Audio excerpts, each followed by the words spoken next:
नमस्कार दोस्तों। आज मैं आपके साथ में कुछ बचपन की बातें या दोस्त के सहारे या कहें कि कोई भी बात कहने का जब हम अपना एक परसेप्शन बना लेते हैं, एक मानसिकता बना लेते हैं कि कौन इंसान कैसा है और उसके प्रति हम जो गलत या सही धारणाएं बना लेते हैं, तो वो हमारे जीवन के पूरे जीवन पर्यंत जो है उसके प्रति हमारी गलत निर्धारित की गई हो या सही निर्धारित की गई, उस मानसिकता से हम परे नहीं हो पाते हैं और परे उठ भी नहीं पाते हैं। और उनको हम जैसे भी हैं, जिस भी हाल में रहते हैं, उसको उस तरीके से हम समझते हैं, जानते हैं। तो चलो आज मैं आपको इसी एक परसेप्शन की तरफ लेके चलता हूँ और बताता हूँ कि हम क्या परसेप्शन बना लेते हैं। तो बात है मुसलमानों का मोहल्ला। समझे क्या?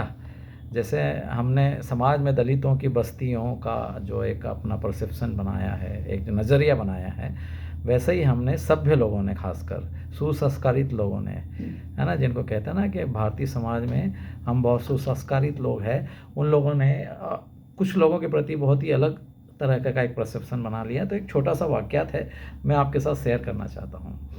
तो यह है, शुरुआत करता हूँ मैं, मुसलमानों का मोहल्ला। मेरा एक दोस्त अक्सर कहता, ये कौमी बातें और एकता की बातें, सब बातें कहने में अच्छी लगती है।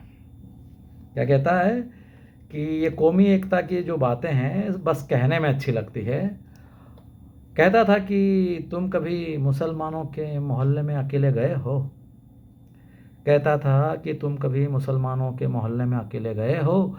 नहीं गए हो तो कभी जाकर देखो, डर लगता है, बहुत डर लगता है। वो मुसलमानों से बहुत डरता था। वो मुसलमानों से बहुत डरता था। हालांकि उसे सलीम खान, जावेद अख्तर, आमिर खान, शाहरुख खान, सलमान खान बहुत ही पसंद थे। वो उनसे नहीं डरता था, वो बस मुसलमानों से डरता था। वो मेरे साथ इंजीनियर बना। विज्ञान में उसको दिलचस्पी इतनी कि वो चाहता था कि अब्दुल कलाम की तरह वैज्ञानिक बनना चाहता था और देश का मान और सम्मान बढ़ाना चाहता था। वो उनसे भी नहीं डरता था, बस मुसलमानों से ही डरता था। वो क्रिकेट का भी बड़ा शौकीन था, खासकर अजरुद्दीन की बैटिंग का और ज़हीर खान और इरफान खान की लहराती हुई गेंदों का। कहता था कि ये तीनों जादूगर हैं और ये मैदान में खेल जाते हैं तो हम कभी हारते नहीं हैं।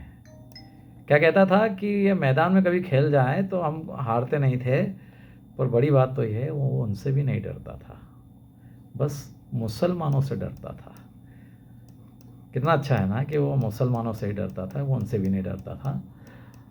और जब बात करें तो वो नरगिस और मधुबाला के हुस्न का भी बड़ा मुरीद था।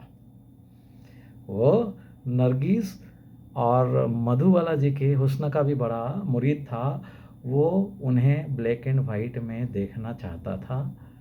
वो मुरीद था वहीदा रहमान जी की मुस्कान का भी। वो उनसे भी नहीं डरता था, वो बस मुसलमानों से डरता था। वो जब भी दुखी होता था तो मोहम्मद रफ़ी साहब के गाने सुनता था। वो जब भी दुखी होता था तो मोहम्मद रफ़ी साहब के गानों को सुनता था और कहता था कि खुदा बसता है। मोहम्मद रफ़ी साहब के गाने सुनता था और कहता था कि इनके गले में खुदा बसता है। और वो मोहम्मद रफ़ी साहब का जब नाम भी लेता था तो कान पर हाथ लगा कर ही लेता था, इतना सम्मान तो करता था। उनके नाम के साथ हमेशा साहब लगाया करता था, चाहे आगे रफ़ी साहब, साहब रफ़ी साहब आगे लगाए चाहे पीछे लगाए, पर नाम के आगे साहब लगाता था। मज़ेदार बात है। और अगर वो शाहिर के लिखे गाने रफ़ी साहब गा दें तो मारे खुशी के रोने का मन करता था उसका।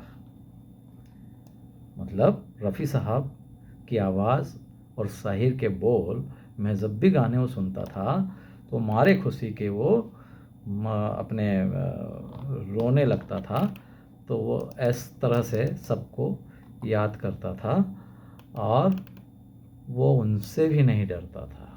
बड़ी बात तो यह है कि वो उनसे भी नहीं डरता था, बस मुसलमानों से डरता था।